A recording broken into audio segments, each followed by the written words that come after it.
In UK law, a fiduciary is a person or entity who has undertaken to act for or on behalf of another, creating a relationship of trust and confidence. This means they have a legally enforceable duty to act in the best interests of the other person, the beneficiary, and to avoid conflicts of interest. Key aspects of a fiduciary relationship in UK law.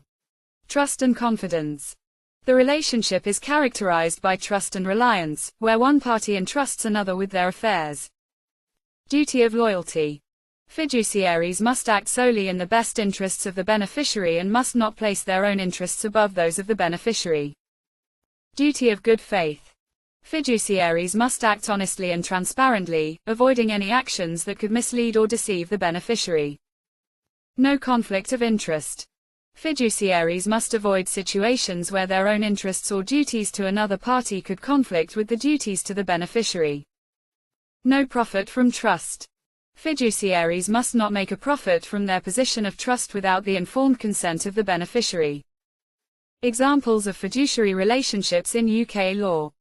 Trustee and beneficiary. Trustees have a fiduciary duty to manage the trust assets solely for the benefit of the beneficiaries. Agent and principal. Agents have a fiduciary duty to act in the best interests of their principal and to avoid conflicts of interest. Solicitor and client. Solicitors have a fiduciary duty to act in the best interests of their clients and to protect their confidential information. Company directors and the company.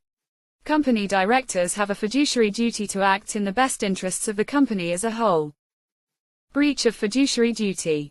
If a fiduciary breaches their duties, they may be held liable for any resulting loss or damage suffered by the beneficiary.